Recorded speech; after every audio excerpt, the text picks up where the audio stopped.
Hockey, yeah. My favorite. It's Judd's Hockey Show.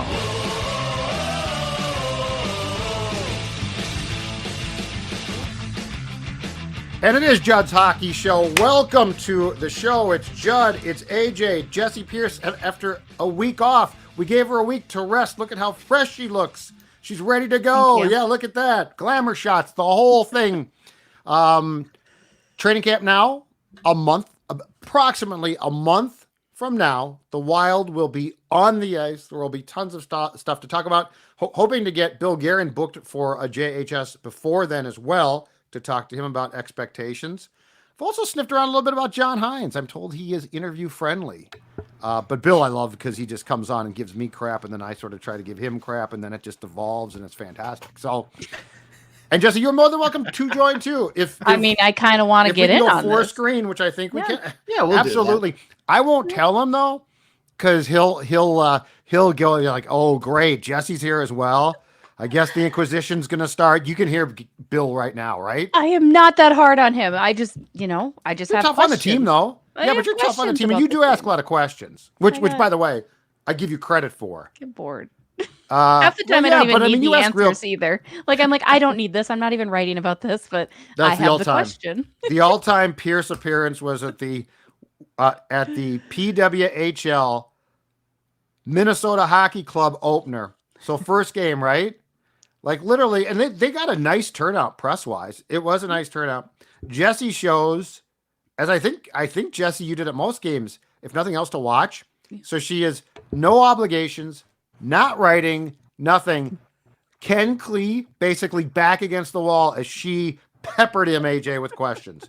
Oh, that's tremendous. Oh my God. And then said, I wasn't really working, but I mean, no one was asking questions. That's what I respect about you, Judd. You're never off the clock. Like you always, I can imagine Mike, just like he gets home from whatever he's doing. He's like, did you pick up milk? Yeah. Didn't I text her, bring him? Yep. Like everything is like it's to the point, it's direct. And the thing is, I don't know if you know you're doing it, which is exactly what I love. Like you're always on. Oh no, she knows. Yeah. I mean, I have an idea sometimes. I'm like, should I nag? I'm gonna nag. Hey, by the way, you know what I accomplished in all of this time when you're gone or whatever? Like it's just Oh yeah. Oh, the wife thing? Yeah, I could see that. Oh my goodness. Yeah.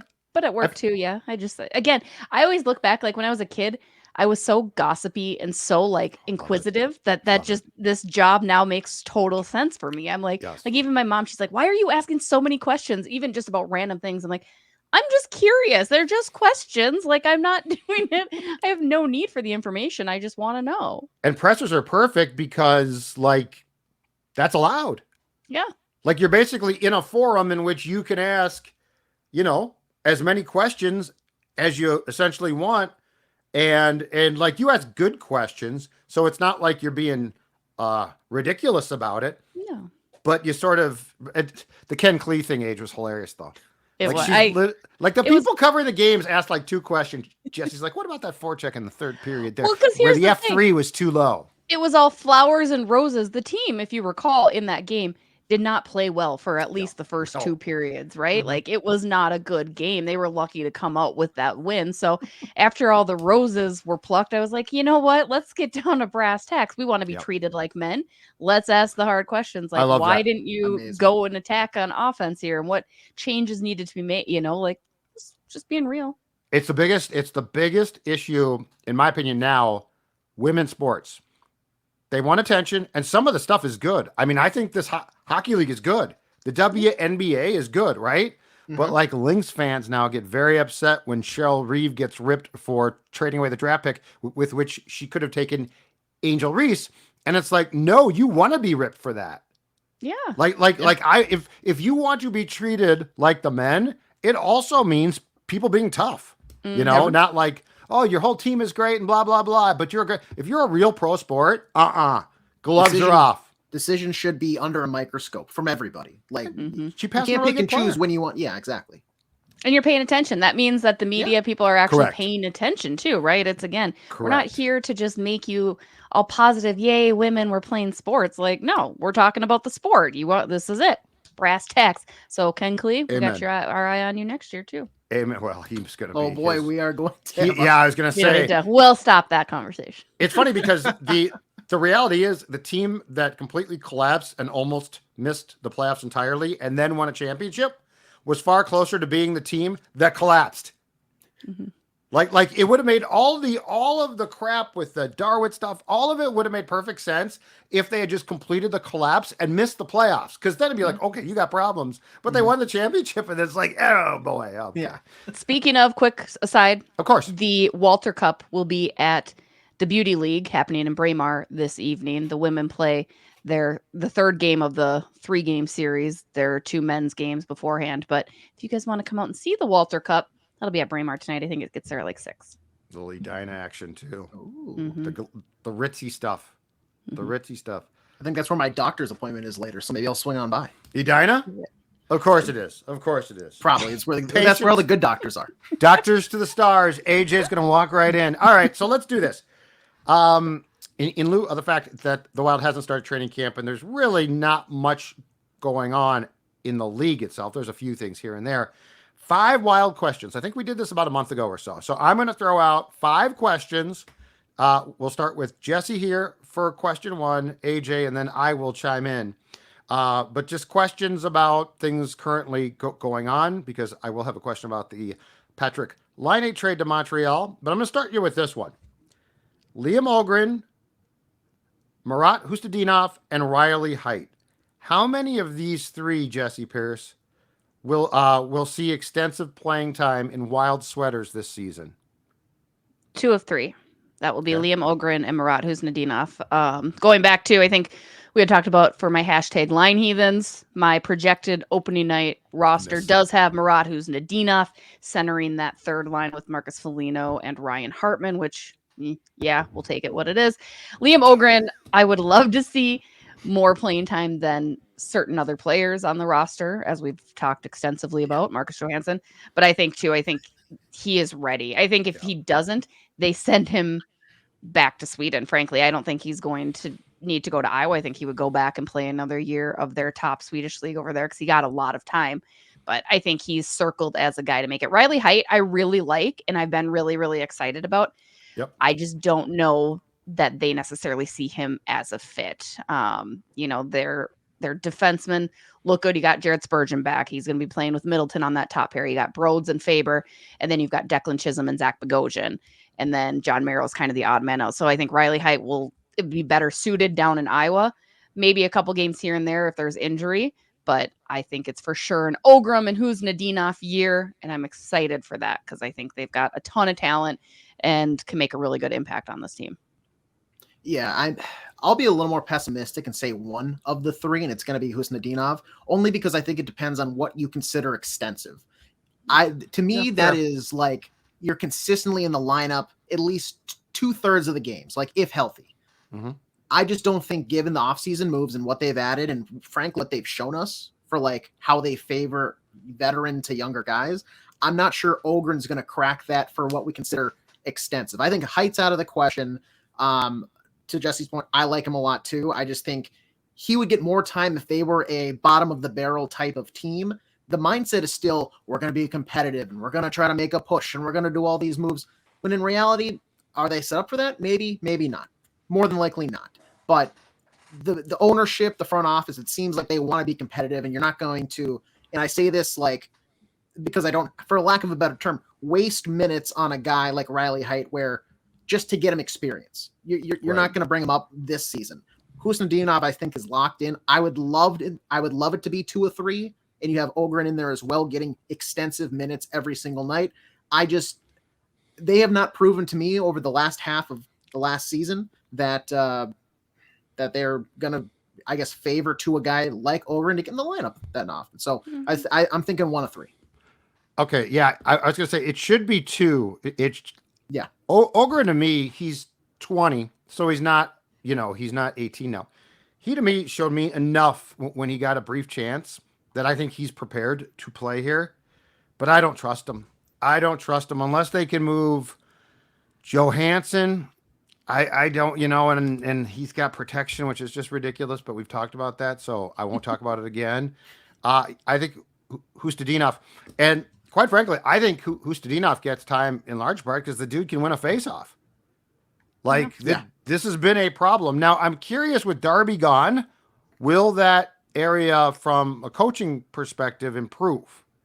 Because you definitely can work with guys. Like that's not like a pure goal scorer thing. There are some guys that are just great on faceoffs, but I believe that these guys can be worked with. But yeah, I think it's Hustadinov. The Ogren thing bothers me because I think he should play. Extensive time though, I don't trust him. Is Lauko on a two-way? What's No that? shot, right? I don't know. I have no idea. Because Vinny was on a two-way, I believe. Wasn't he initially? Because he Yes. started in Iowa before he came up. Yep. He was So I down the have to two-way. wonder, because that's where I like, because Liam Ogren to me at development camp, I loved the tenacity that he had, not just on the ice, but off. Like he was like, I got to come in and take a spot. He's like, I don't care that I played 4 games. I got to come in and take a spot. So I think he's very determined. And I think you guys are both absolutely right. He's not taking Marcus Johansson's spot as much as we want to see that. He's not bumping out of Freddie Gaudreau, and the rest of the guys I think are kind of also untouchables. But I feel like Jacob Lauko is my one question. Yakov Trenin is locked in because you don't go and sign a guy like that. Oh, he's here forever. He's here. Lifetime contract. That's the only kind of question I have. Again, in my projected lineup for the starting night, I don't have Liam Ogren on the roster. I have him as a scratch, but you're right. Like it doesn't behoove him to be there either. So I'd be curious to see. That Lauko is the one that I'm like, maybe he gets knocked down to Iowa. Yeah. And Did you find it? I'm still getting, because we're in. Thanks, Washington, for taking away Cap Friendly from us, by the way. So I was going to say, I'm on Puck I'm not going to say anything bad Capital about Friendly Puck now. Capital Friendly. It's capital friendly. I'm not going to say anything bad about Puckpedia because it's our one thing right now, but they need to make this a little easier to find because there is a lot of stuff on here. It doesn't look like they specify that he can't be sent down, if that helps, but I found it. I got you. Thanks, Don't you worry. You're welcome, guys. Jessi. He was acquired in the 122nd pick in this year's draft, 2-way contract. Oh, okay. Well, okay. Yeah, because Boston, he went up and down with the Bruins, right? Lauko? Yes. Yep. And that's why I thought like that trade to me was so one for one. Like it was so perfect because it's the same, almost the same player in Vinny, and Vinny had the same type of deal. So yeah, there you go. All right. Second question. We'll start with AJ.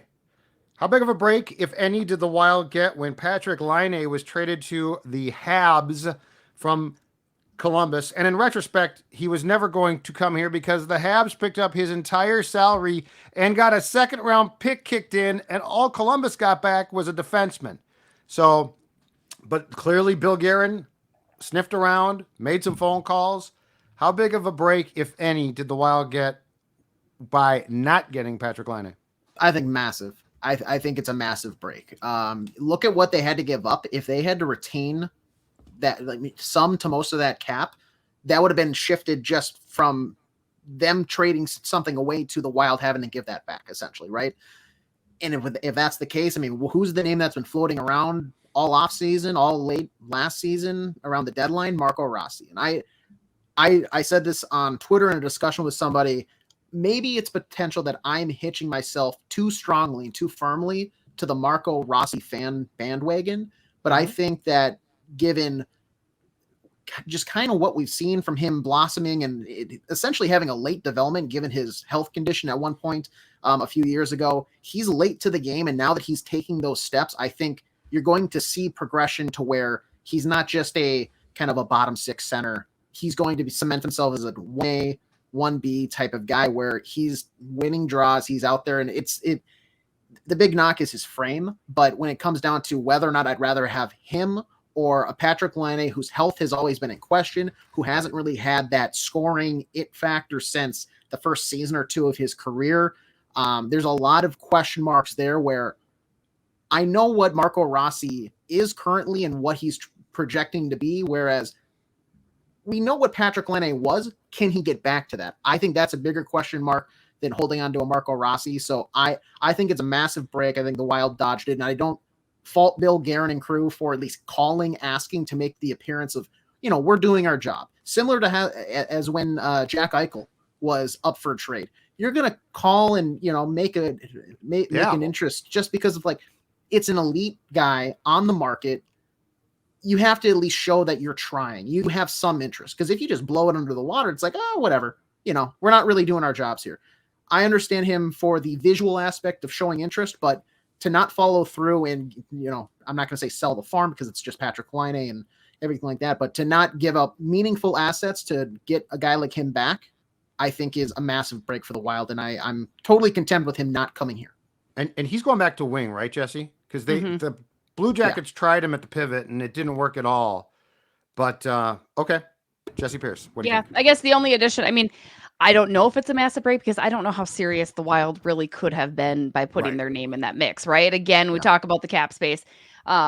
I agree with everything AJ said. The injuries to me were always that. And then the red flags of just kind of hearing him not be the best locker room guy and how that would truly affect him. We know Billy doesn't love that. I just think it's kind of hilarious because the Blue Jackets are going to still be really bad. Like their bad contracts to me always expose bad teams. That was a bad contract. And then for them to just still eat that and give him to Montreal, who has the cap space, it just seems really silly. And I get it. Don Waddle goes, he didn't want to be here. We got a good player in exchange, but it's kind of like, you guys are just going to kind of stay bad, I think, because they probably of this. want to though, because like they're because Don just came in from Carolina.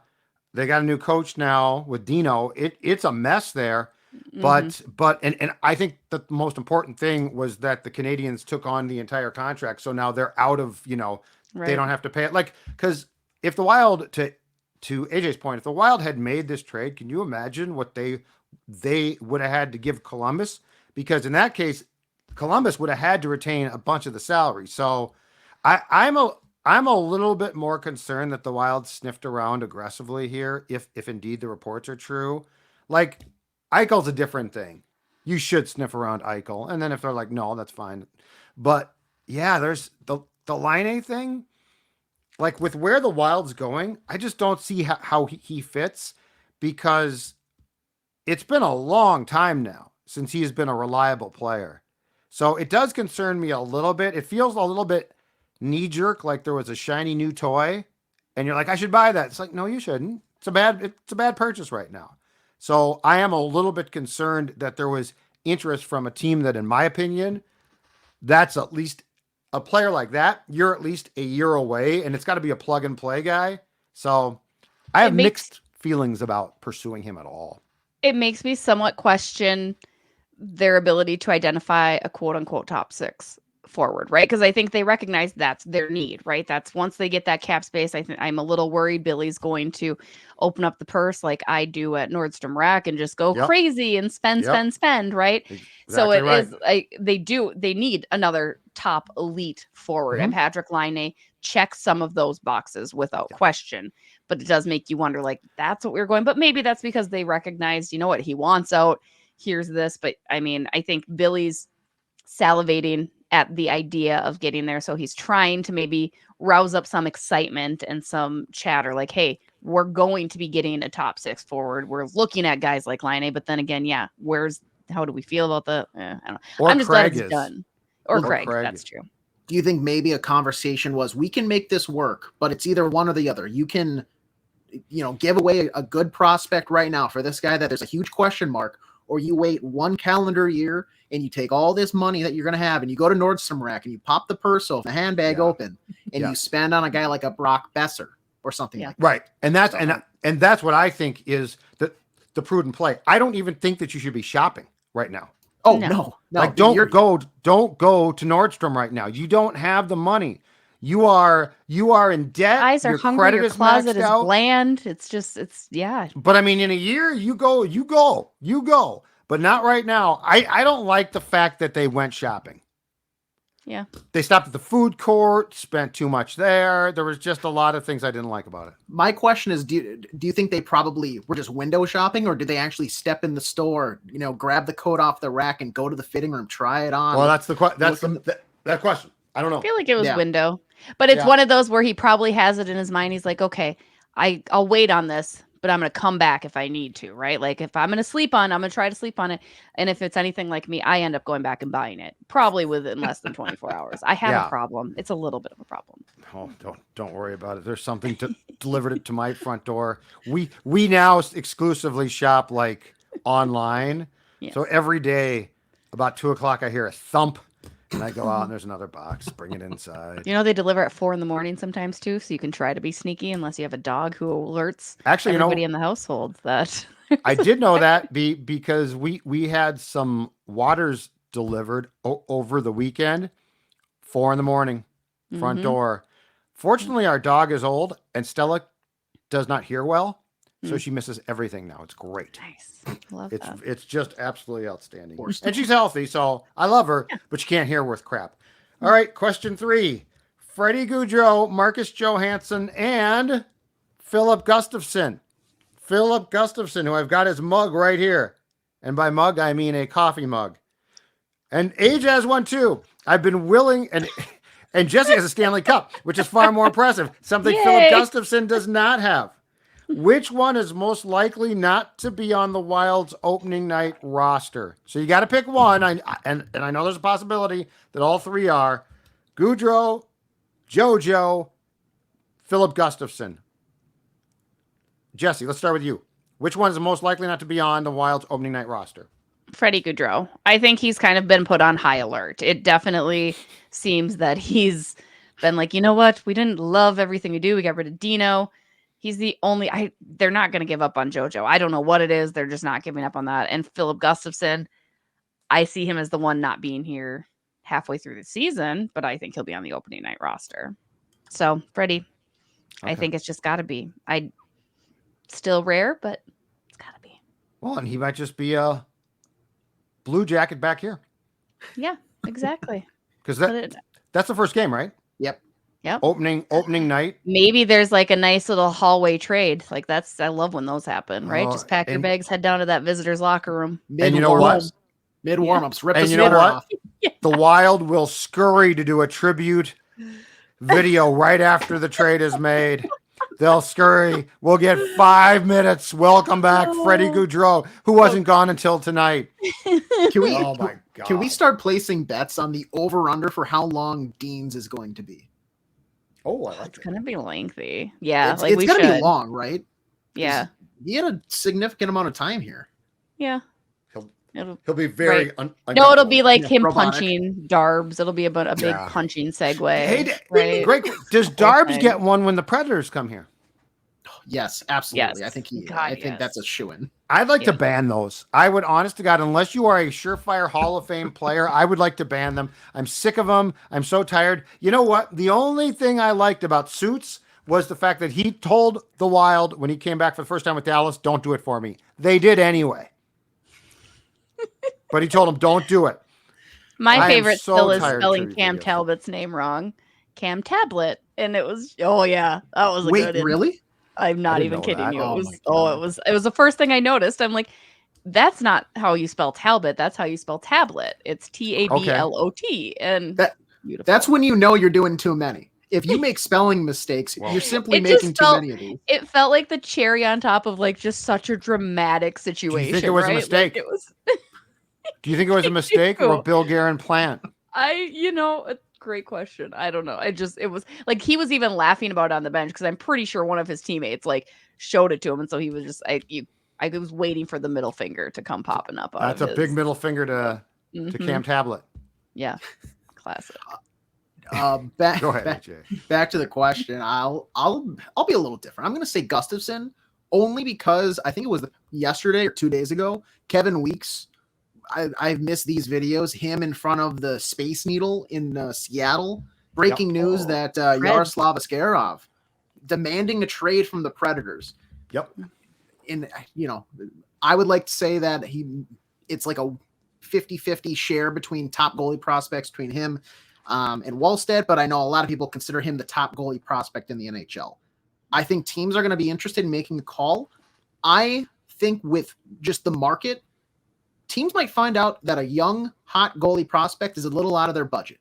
And I think that's going to steer them down the road to another Central Division opponent. Minnesota Wild are going to, hey, we have Philip Gustafson. He's not going to cost you, multiple top-end picks or not a top prospect.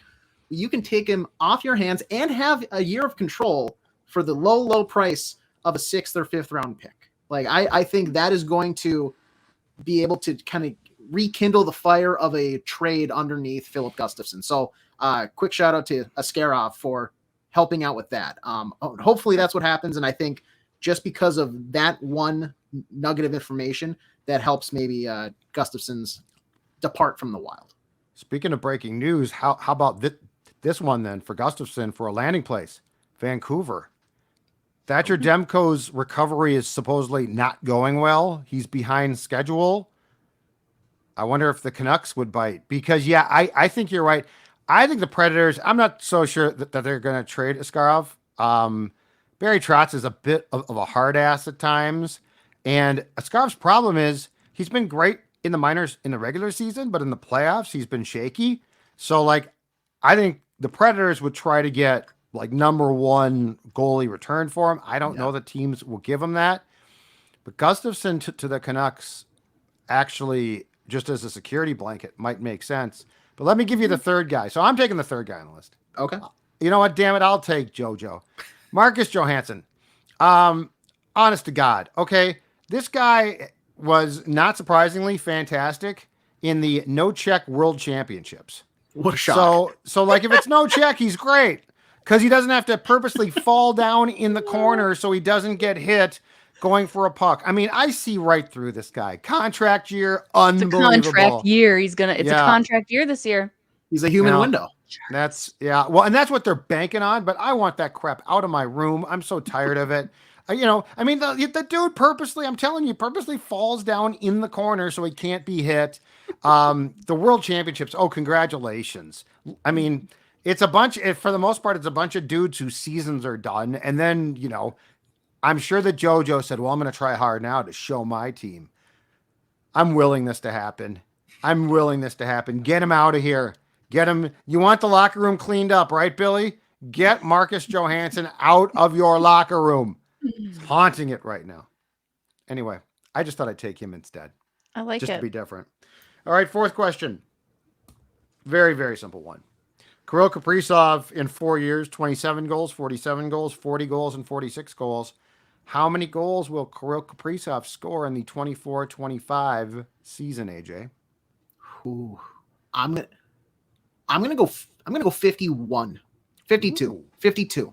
52. I'm gonna go. I was 52. literally gonna say 52. I'm gonna go 52. Oh, yeah, controversy. You wavered.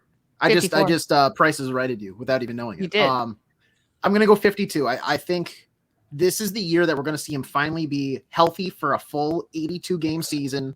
And he's not gonna have to shake anything off at the start. So there should be no like getting into the swing of things for the first month. I think he's gonna come in with a little bit of a chip on his shoulder, especially wanting to win and everything like that, knowing who he is. I think he's just going to will this team and once again, just put them in positions to win. He's going to be the guy that finds the back of the net a lot. 52 goals for Kaprizov. I was going to say 52. I'll go 54, Bob. I'll go 54 now. We'll go 54. That's a hell of a season for the young man and a big contract coming up. Exactly. It's going to be a good year. I think it's not only to help the Wild, I think it's just going to help buoy his name up within the NHL rankings. Again, something that I don't think is super important to him by any stretch, but I just see that. Plus, they're going to put him back with Zuki. Marco Rossi's going to have a good year. He didn't get hurt in Zuki's All-Star Zuki tournament, did he? I don't think. Not that I saw. They had some really good photos. I don't speak Norwegian. I'll translate some of that later. I don't want my guys playing in meaningless charity games. I do. I hate that it's called the Matt Zuccarello All-Star Game. It rubs me the wrong way, but he's like everything over there. He's kind of like Mikhail Granlund. It's okay. Stay on the Finland, track. Right? Like, wait, I don't like it. That's actually what it's called. I thought everybody has just been referring to that is because it's like he organized it. It's literally called the Matt Zuccarello All-Star Game. Matt Zuccarello All-Star Game. Like it's not Matt Zuccarello's All-Star Game. It's the Matt Zuccarello All-Star Game. And you gotta love him. He knows. He's got a personality. I'll give him that. It's the whole thing. It's Norwegian. It was in Norway. Norwegian, Matt. Yeah, you know what though? I don't care what he calls it. You can call it I'm the greatest player in the history of the world. Don't invite the Wild players because I don't want them going over there playing, accidentally being hurt. It was Faber, Boldy, Broads, Kirill. So like some pretty clutch Here's how the guys. list. Here's how the list should have look. First class for JoJo, Goudreau, and maybe like Johnny Merrill. Yep, exactly. You know what? I would approve. That's who I want in that Matt Zuccarello All-Star game. Everybody else, you know what? home. We'll send you. If I'm Garen, I say, Mats, we will send you 4 guys. And you're right. You just picked a great list of guys. Work your way Kirill from the bottom off limits. Kirill, I read the itinerary. I sent Jessi a note. He was like going to take. Had to get out of Russia. There was something there. He went to Saudi Arabia. And then they were going to take him in a helicopter to the game. And I'm like, I'd say no. You're not going in a helicopter. I am not having anyone go in a helicopter. If you have to travel like Indiana Jones to get to the venue, right, you're not going. Yeah. Jumping out, whitewater rafting. Like, what are we doing? Speaking of, we don't think that we're going to have a repeat of Kirill having problems leaving Russia, do we? I don't think so. I didn't get like we had asked Billy about that, or a member of the media had during Faber's contract. Because of course, anytime you have Bill Guerin in a room, you have to ask him something else that has nothing to do with that. Well, I didn't ask this, by the way. I was there to celebrate Brock in his big moment, so I didn't ask like every question besides this one. I did. This is true. It was on the radio. I'm like, God, Jessi Pierce is like, is she alone in the room? The rest of the media took the day off apparently, and I left a waterfall to go hike my butt over there quick. But neither here nor there. Jessi. That's why I'm Jessi. But he seemed like there was zero concern. He's like, we can't keep him here. Like, he's a human being. He's going to go back to see his family. Yeah, it would be nice to know that I would have preferred for him to leave Norway and maybe come here just to eliminate any kind of bad vibes. But I don't think so. I think Bill Guerin would have been much more adamant on making him stay if that was a bigger concern. Yeah, I'd sure love to get mom and dad and the siblings here and move on from Russia, but that's just me. I mean, seriously, I don't know. And the girlfriend. Oh, she can yeah. Oh, I'm not trying to. Girlfriend's like a big deal. Like her dad is like a big member of like the government over there or something. Oh, no kidding. No, that's just. I think so. I'm pretty. So he's because I know that Panarin hates Putin, right? Yep. So I don't think he's in Russia, right, anymore. I think his whole family's out of Russia. Yeah. But so Kirill's not. Okay. I digress. I just want him here. All right, last question.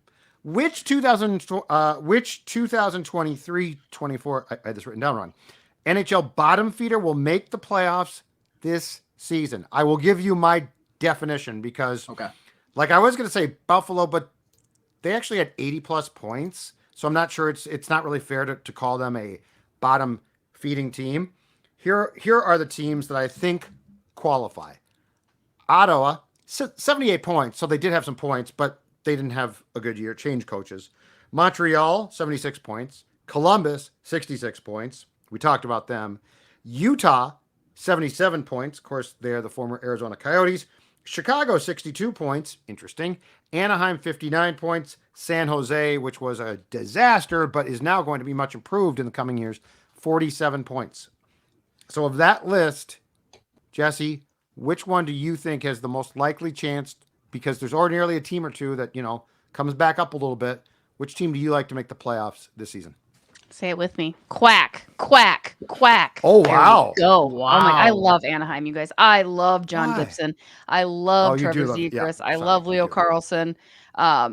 They've got some really, really good pieces. And they've been buoying there between bad and like mediocre for a while. I think now they're coming up to the top. Let's go Anaheim Ducks, baby. I have them ranked at 4th in the Pacific this year. Wow. I like it. Yeah. I like what San Jose has too. Don't get me wrong. Like they're a year away, I think. Yeah, exactly. It's like Connor Bedard going to Chicago. Like Macklin Celebrini can't come in there, change it. Will Smith is very good. And you've got bigger veteran pieces too. But I think Anaheim, they're gonna do. I say this every year though too. And how is Gibson Anaheim still there? I don't know. He keeps saying that he loves it. Yet? It's fine. I love him. But I mean, he's a great. He was at least a great trade chip for a few years. How do you not move him at the deadline? I think every year I petition to bring John Gibson to Minnesota. I don't. Well, he's the only player I don't think I can. Let's go through the list of guys Jessi would trade for. Oh, Gibson, Tyler Seguin. Yeah. Okay. Maybe just I can already see a trend. Your pals, your buddies. Your good buddy. I got Judd that bad Sagan boy like, attitude. You like, okay. All right, AJ. It's probably a coin flip for me between the Sens and the Canadians, and I will probably I'll go with Ottawa instead. Like, I think Canadians, their forward grouping is actually pretty intriguing.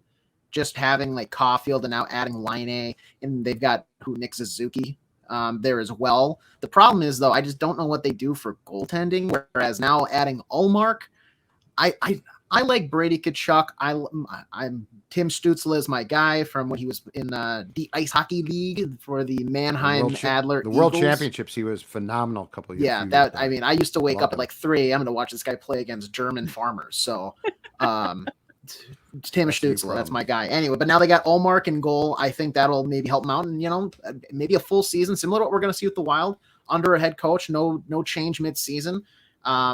Maybe they'll have a little bit of resurgence. Maybe they'll resuscitate that Senators' power, and they'll get back to the postseason. Mike Yeo there now too, on green staff. Can I change? He left the Canucks. He left Tocchet. He is now, that dude has bounced around big time now. All right. Well, if you guys are going to leave them on the table, I'm going to take the 77-point Arizona Coyotes, now the Utah Hockey Club, because they are now owned by a guy and his wife, actually, Ryan Smith, who want to win now. Their basketball team stinks. The Jazz are in a weird phase. And like the Coyotes, the problem with the Coyotes is every time they were close, they never spent.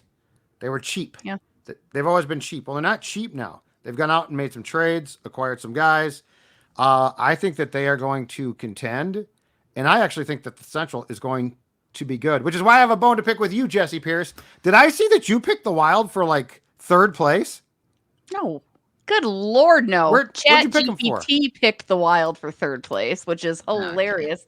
So we did that by comparison, and they said the Wild would be third, and that's laughable to me. Oh, I thought I saw a prediction that I said you fourth. had I did say fourth. Well, that's even more than I expected. Because to me, it's a very hefty miss between St. Louis, Winnipeg, and Minnesota. Those three teams, I could see them all vying. It's going to be a classic. 1 point is going to be the difference for that fourth spot, I think. And I was being kind. I'm trying to be kind. We're entering the preseason.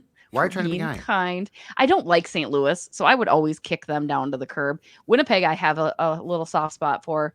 I don't know how I feel about the things that they've been doing, right? They're just kind of a weird hodgepodge to me. Yes. So by default, Minnesota bounced up to 4.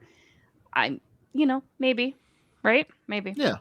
The Jets got goaltending. Get out of here with that 3. That is, okay. No. Well, I thought I saw 3. I'm sorry. I still think 4 is being kind. Really quick, back to Judd's point about Utah. Are we overlooking the fact that there's not a nightlife there, right? Are they going to be one of the most well-rested, well-performed teams? No. I've been learning a little bit. There's a weird nightlife. They love Dr. Pepper.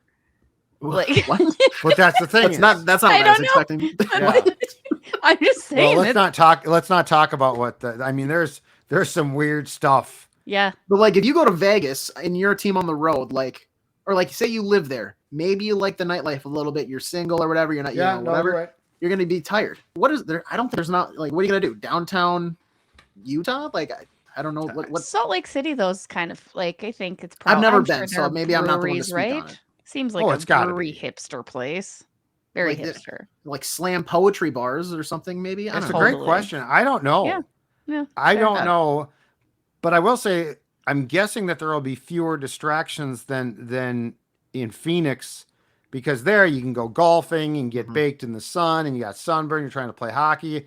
You're not going to have these problems now. But I just think they're going to be flat out improved. I think the fact that they're spending now, I think they're going to become, they were an embarrassment of a franchise from a front office standpoint. That owner was a buffoon. Yeah. And they're now going to be competently owned. And just playing, I feel like playing in an actual arena again is going to be, do wonders for them. Right. I think, Judd, you brought up our rankings. Kirsten and I did on the Beauties last week. Last week was Central. This week was Pacific. And we put Utah at the bottom, and that was the biggest pushback we got. Everybody was like, nope, Utah's going to be much better, blah, blah, blah. And I was like, yeah, well, we'll see. Stir the pot. I don't, No, sure. I got no problem with that. I got no problem with that. I know nothing about trying to piss people off though, so Exactly. It's not my style. It's not my style. All right, guys, great stuff. We will reconvene next week for another episode, pre-training camp of Judd's Hockey Show. Jessi Pierce, of course, check her out, as she just said, with Kirsten Cole on the Bardown Beauties podcast as well. AJ, I'll see you later.